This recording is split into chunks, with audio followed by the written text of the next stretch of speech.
on the Annunciation of the Most Holy Mother of God, a homily delivered by Saint Photios, Most Blessed Patriarch of Constantinople.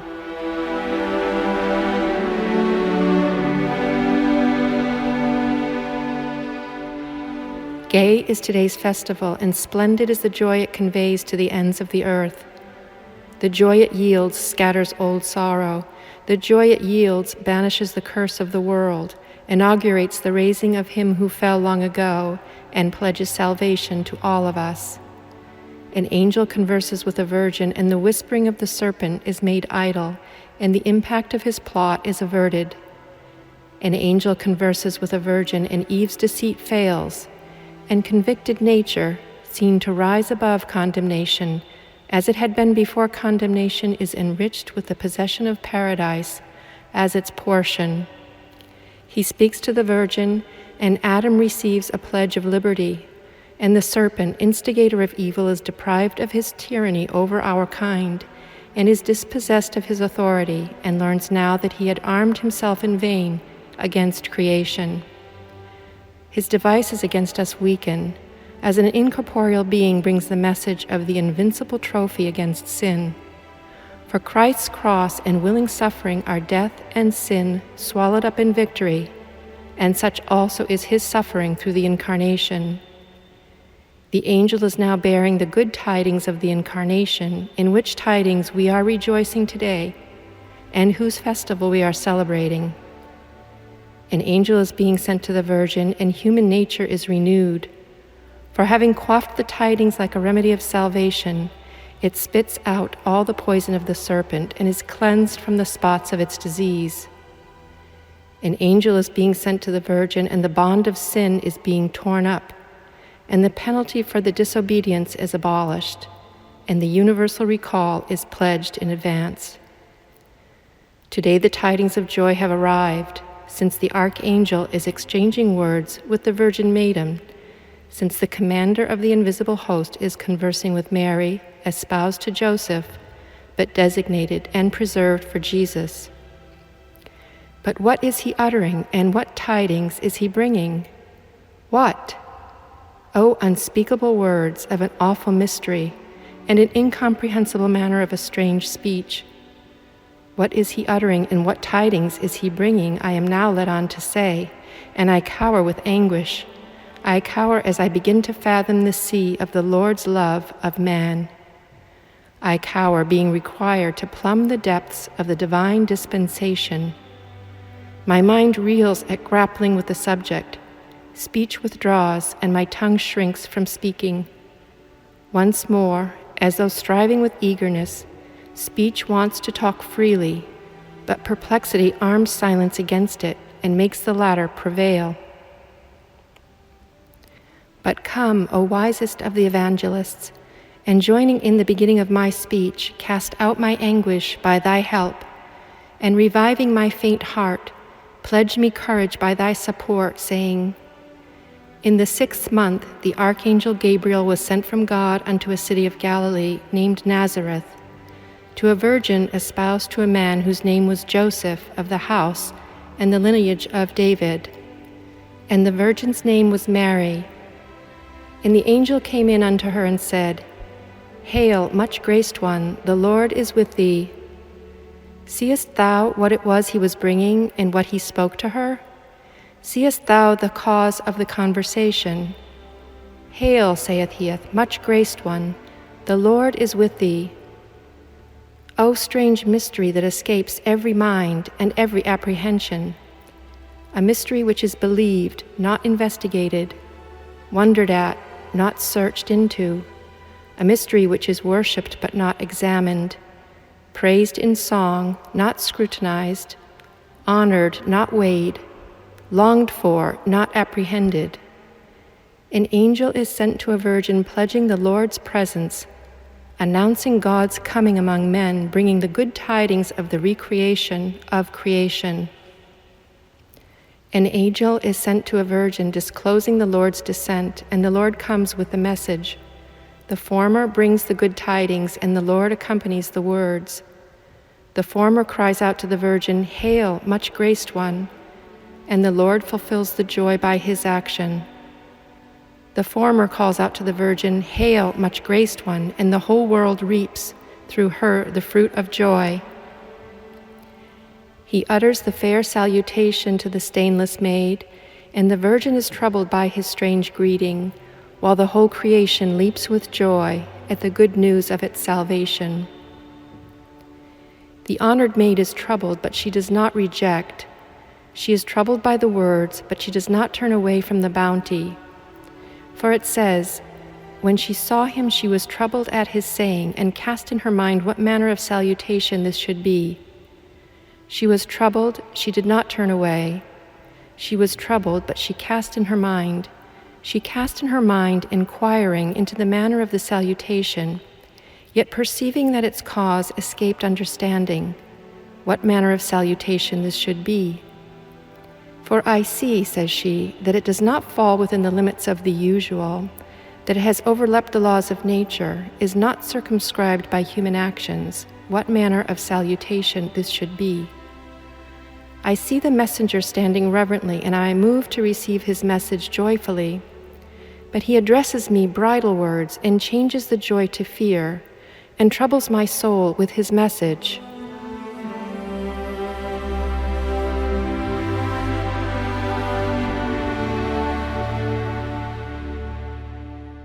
I see his face restrained by modesty, but he announces to me the coming of a bridegroom.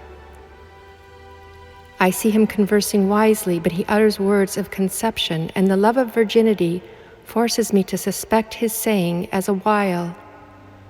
What manner of salutation this should be? For this reason, she says, I am troubled, seeing the matter evenly balanced in my mind, for the messenger's rank and manner and his seemly aspect indicate that the message comes from God. His words, however, which give the impression of being those of a suitor, prompt me to refuse assent. For indeed, saith the evangelist, seeing him she was troubled. Seeing what and wherefore was she troubled? Seeing the angel looking at her with chaste eyes, yet bringing tidings of a suitor.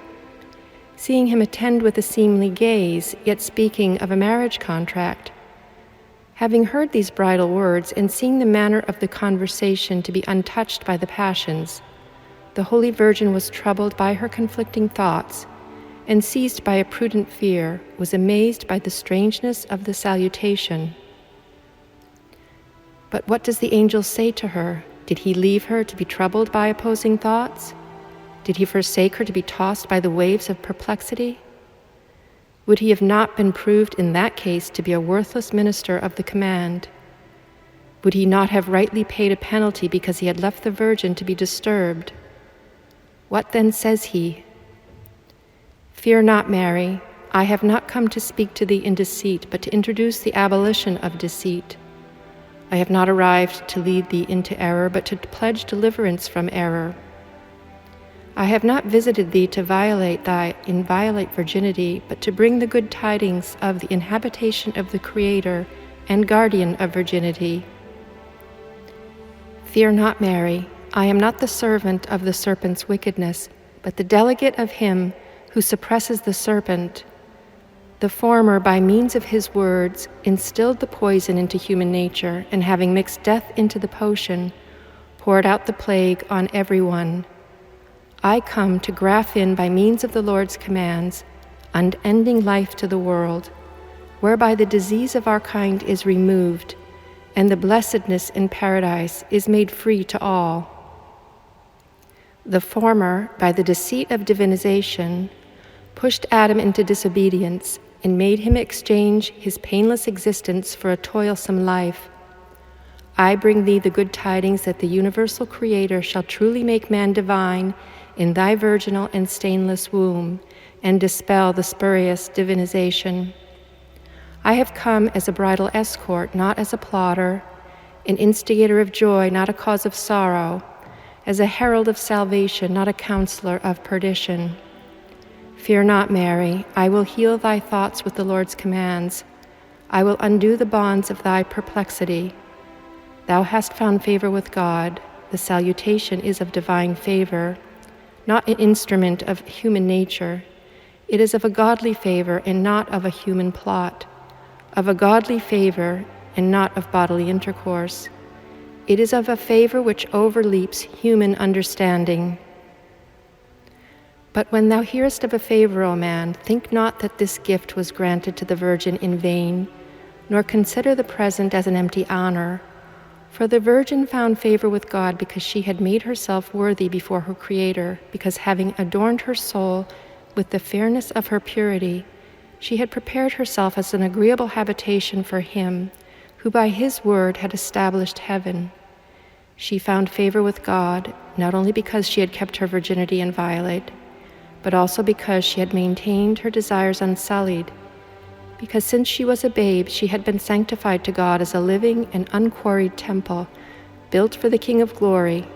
For the stainlessness of her body, the exceeding splendor of her virginity, her undefiled chastity, the great purity of her disposition, her soul unwavering to sin and clinging to the best.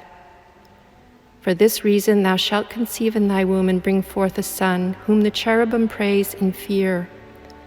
Thou shalt conceive in thy womb and bring forth a son, whom the ranks of angels tremble to see, and the entire creation is unable to contain. Thou shalt conceive in thy womb and bring forth a son, the creator of thy inviolate womb, not corrupting thy virginity, but sealing the bolts of virginity, not destroying the purity of thy pregnancy, but showing it uncorrupted by fornication.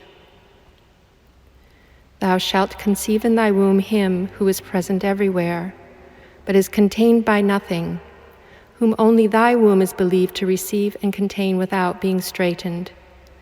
Thou shalt conceive in thy womb the creator of thy first ancestor, for it was about thee that the prophet also cried out, saying, Behold, a virgin shall conceive in the womb and bring forth a son, and they shall call his name Emmanuel, which being interpreted is God with us. He is the mighty God, the Prince of Peace and the Father of the future age. The prophecies made concerning thee I too announce to thee today, and I am not come to offer my own words, but to bring the commands of him who has sent me. It is he that inspired the prophet Isaiah to prophesy concerning thee. It is he again who entrusted me also to announce today the outcome of that prophecy, which is soon to be fulfilled. And behold, thou shalt conceive in thy womb and bring forth a son, and they shall call his name Emmanuel, which being interpreted is God with us. And because through him they will enjoy salvation, they shall call him Jesus, who has delivered them of their sins. His title comes from his bounty, his style from his function, his fair name from his deeds. They shall call him Jesus, through whom the inexhaustible wealth of salvation flows to them, through whom the stings of death are broken, while the grace of immortality flourishes, and the might of sin collapses, while the nature of the fallen one rises triumphant. He shall be great and shall be called the Son of the Highest. He shall be great as he has been, although he assumes the smallness of the flesh, although he puts on the humbleness of the body. He shall be great, nay, nor does the assumption of humanity debase the greatness of divinity, but the humbleness of humanity is rather exalted with it. He shall be great even after the incarnation, or, if thou wilt, even after his labors, even after his sweat has poured down in great drops, even as he takes upon himself all that the nature of the flesh is wont to suffer. Wherefore, even if thou seest him hungry, even if sweating, even if laboring, even if insulted and lashed, even if finally crucified, made dead and buried, do not consider it with reference to the divine word as being in any way paltry and unworthy of God. For thus too shall he be great, as he had been, although by the law of our nature he was willingly assumed in his own flesh the things of the flesh.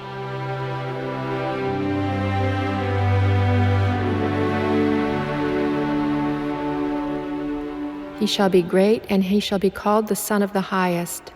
Thou shalt not call him so, but he shall be called. Thou shalt not set this name upon him, but he shall be called.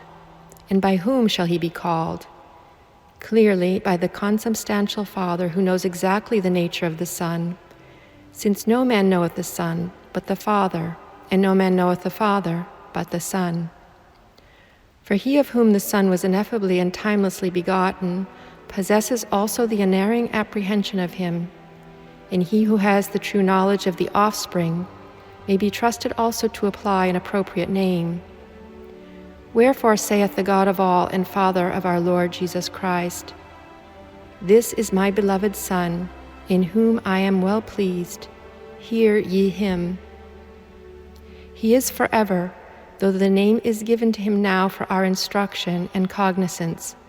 For this reason it says, He shall be named, not He shall become. For before all time he had been enthroned together with his consubstantial Father. Him thou wilt conceive in thy womb, in his mother thou wilt be proclaimed. Him thy virginal womb receives, whom the heavenly vault could not contain, in the hollow of whose hand everything is held, the work of whose providence is the maintenance and continuance of existent things. Him thou shalt conceive in thy womb. But what did the Most Holy Virgin reply to this?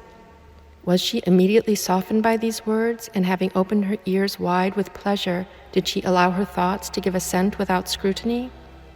Not at all. But what says she? Now I know clearly that thou describest to me conception, pregnancy, and the birth of a son, but thou hast increased my perplexity all the more. For how shall this be to me, seeing that I know not a man? For every birth comes from intercourse with a man, while abstention from relations with a man does not so much as permit one even to hear of conception. How then shall I have offspring whose begetter is unknown? How shall this be? And who knows how to interpret the Lord's counsel? Who dares to inquire into the motives of the King's command and to unfold the reason of a mysterious dispensation? Who is able to relate the manner of the strange birth? Who has the strength to scrutinize an inscrutable mystery? How shall this be? One thing I know, one thing I have been taught, one thing I have been sent to tell. This I say, the Holy Ghost shall come upon thee, and the power of the Highest shall overshadow thee. It is that which shall teach thee how thou shalt be pregnant. It shall interpret how thou shalt conceive. It is a participant in the Lord's wish, since they are enthroned together, while I am a slave. I am a messenger of the Lord's commands, not the interpreter of this particular command. I am the servant of his will, not the expounder of his intent. The Spirit shall set everything in order, for it searcheth all things, yea, the deep things of God. I cry out, Hail, much graced one, and I praise the miracle in song and worship the birth, but I am at a loss to tell the manner of the conception. But if thou wishest to accept credence of my tidings by means of examples, inferring great things from small ones, and confirming the things to come by things past, thou shalt conceive in thy womb, and bring forth a son in the same manner as Aaron's rod was budded without cultivation, acting like a rooted plant.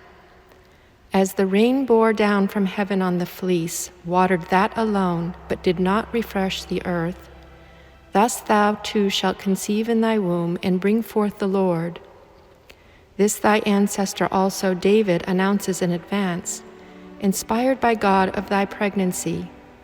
He shall come down like rain upon a fleece, like a drop falling upon the earth. As the bush received the fire, and feeding the flames was not consumed, thus shalt thou conceive a son, lending him thy flesh, providing nourishment to the immaterial fire, and drawing incorruptibility in return.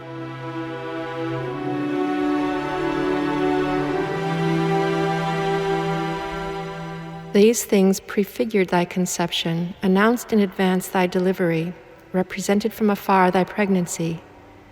Those strange things have been wrought that they might confirm thy child's ineffable birth. They happened beforehand that they might delineate the incomprehensibility of the mystery. For the flaming bush and the bedewed fleece and the rod-bearing leaves would not have contributed anything useful to life, nor would they have incited man to praise the wonder-worker.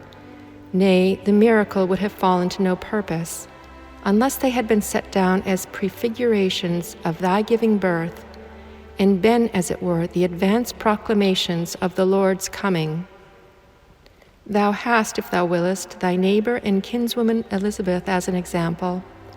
For behold, she also hath conceived a son in her old age, and this is the 6th month with her who was called barren. For with God nothing shall be impossible. He who releases the bonds of barrenness can also make unto himself a birth without a man's mediation. He who has renewed a withered root into a fruit-bearing stem, he shall also change unto himself the unmoistened ground into fertile land. Such things the archangel was saying, drawing the spotless maiden to assent. But to this what was the reply of the honored virgin, the heavenly chamber, the holy mountain, the sealed fountain, kept for him only who had sealed it? Since, says she, thou hast clearly explained that the Holy Ghost shall come upon me, I no longer demur, I no longer object. Be it unto me according to thy word. If I am judged worthy for the Lord, I will gladly serve his will. If the builder desires the thing built to become a temple to the builder, let him construct a house unto himself as he has pleased. If the Creator rests on his creature, let him mold in me his flesh as he knows how and wishes. Behold, the handmaid of the Lord, be it unto me according to thy word. Let thy words be unto me fulfilled in the act. Let thy words be unto me in accordance with the deeds. The holy and uncorrupted Virgin, for her part, having shown in such words her obedience to the Lord's ambassador, put an end to the conversation. As for us, what shall we offer to the Virgin? What words of praise shall we weave for her? What other than those whose beginning Gabriel has first provided to us, saying, Hail, much graced one, the Lord is with thee. Blessed art thou among women, and blessed is the fruit of thy womb. Hail, because we see the Sun of Righteousness rising out of thee, illuminating both the heavenly and the earthly order, driving away the murk of error and irradiating the universe with the splendor of grace. Hail, much graced one, because having raised for us without husbandry the soul-nourishing grain, thou hast destroyed the seeds of the soul-corrupting growth. Hail, because thou hast brought to all of us the ambrosia of the life-giving bread. Baked in thy flaming womb is as an oven, having removed like yeast the pest of the death-giving food. Hail, because thou hast made the tree of life bear fruit for us, which withers the offshoots of the tree of decay and yields the sweetness of knowledge. Hail, much graced one, because thou hast stored away the pearl of great price, conveying the wealth of salvation to the ends of the universe. Blessed art thou among women, because thou hast requited the discomfiture of woman's transgression, having turned the reproach of deceit into a laudation of the sex. Because in thee, a virgin, he who first molded Adam out of virgin earth, today remolds man from thy virginal blood. Because having woven the fleshy garment of the Word, thou hast covered up the nakedness of the first formed. Why should I enumerate each count? Hail, much graced one, because superhuman things were wrought in thee, and the blessing of all good things has bloomed for us through thy pregnancy.